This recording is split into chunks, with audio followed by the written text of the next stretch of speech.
اقبال نے ایک بات لکھی ہے. اقبال کہتے ہیں جب میں لندن میں وکالت کرتا تھا تو ایک خاتون تھی, لیڈی بارنس اس کا نام تھا. چھوٹے موٹے مقدمات لے کے وہ میرے پاس آتی تھی. بی بی ایک ہوٹل چلایا کرتی تھی. اس کا خامن جو تھا وہ فوج میں ملازم تھا. اقبال نے خود لکھا ہے, اقبال فرماتے ہیں کہ ایک دن وہ خاتون پھر کسی کیس کے سلسلے میں میرے پاس آئی, تو جب وہ آئی تو اس نے نقاب اوڑھا ہوا تھا, برقع کیا ہوا تھا. تو چونکہ اس نے نقاب اوڑھا تھا, مسلمانوں کی نشانی تھی. نقاب اوڑھنا کن کی نشانی ہے؟ اللہ آپ کو خوش رکھے. تو کہتے ہیں وہ نشانی چونکہ اہل اسلام کی تھی تو مجھے تجسس ہوا. میں نے کہا لیڈی خیریت ہے؟ میم صاحبہ یہ برقع پہننا ہوا ہے. تو کہنے لگی ہنس کے, اقبال مجھے پکا یقین تھا کہ آپ ضرور پوچھیں گے. تو میں نے کہا اچھا تو یہ برقع؟ تو کہنے لگی الحمدللہ میں مسلمان ہو گئی. تو میں نے فوراً کہا کہ آپ کا شوہر تو فوج میں ملازم ہے, فوجی کے لیے بدلنا اور پھر ملکی قانون اور یہ چیزیں. تو کہنے لگی اس نے مجھے کیا کہنا تھا, وہ خود کلمہ پڑھ گیا.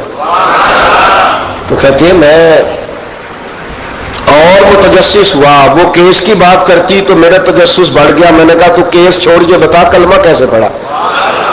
تو کہنے لگی اقبال اصل بات یہ ہے کہ میں نا بے اولاد تھی, خاوند بھی بڑے اچھے پیسے کماتا, میں خود بھی ہوٹل چلاتی, پر ڈپریشن اور ٹینشن اور بلا وجہ کی پریشانیاں جان نہیں چھوڑ. یہ ٹینشن اور ڈپریشن کا نا مجھے عربی ترجمہ کوئی نہیں ملا.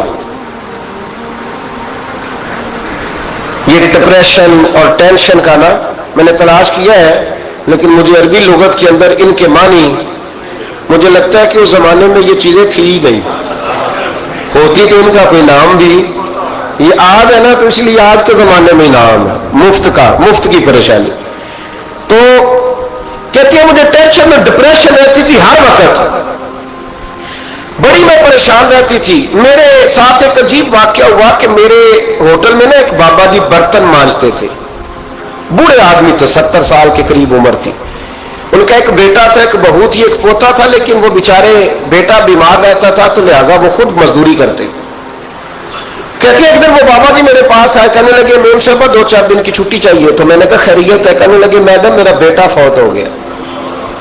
بیٹا,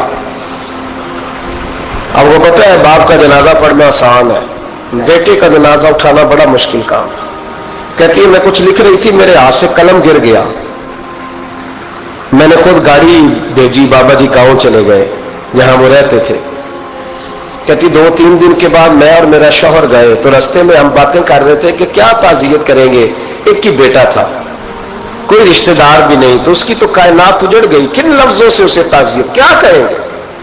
کہتے جب ہم گئے تو وہ ٹوٹی ہوئی چٹائی پہ بیٹھا تھا, کچھ لوگ قریب تھے. ہم نے جا کے کہا بابا آپ مسلمان ہیں, ہم آپ کو کیا نصیحت کریں, ایک ہی بیٹا تھا, کہ کس طرح کر کے ہم آپ کو تسلی دیں. تو کہتے ہیں اس نے آنکھیں کھولی, بوڑھی آنکھوں میں ایمان کی روشنی. کہنے لگا بی بی کیا تعزیت کی بات کرتی ہو, میں نے کوئی پیسے جمع کرا کے بیٹا لیا تھا, خدا نے فضل سے دیا تھا, عدل سے لے گیا ہے. میں اپنے رب کے فیصلے میں بڑا راضی ہوں, اللہ بڑا کریم ہے, وہ لے گیا, اس کا مال تھا. آپ یقین کریں ہمارے دیہاتی لوگ یہ کہا کرتے تھے, میں نے کانوں سے سنا ہے, ایک بوڑھے آدمی کا ایک دفعہ بیٹا فوت ہو گیا تو کسی نے اس سے کہا بابا چھوٹی عمر میں بچہ چلا گیا تو مجھے لفظ نہیں بھولتے. کہنے لگے پتر اللہ دی فصل ہے, کچی وڈے تا بھی ہو دیے.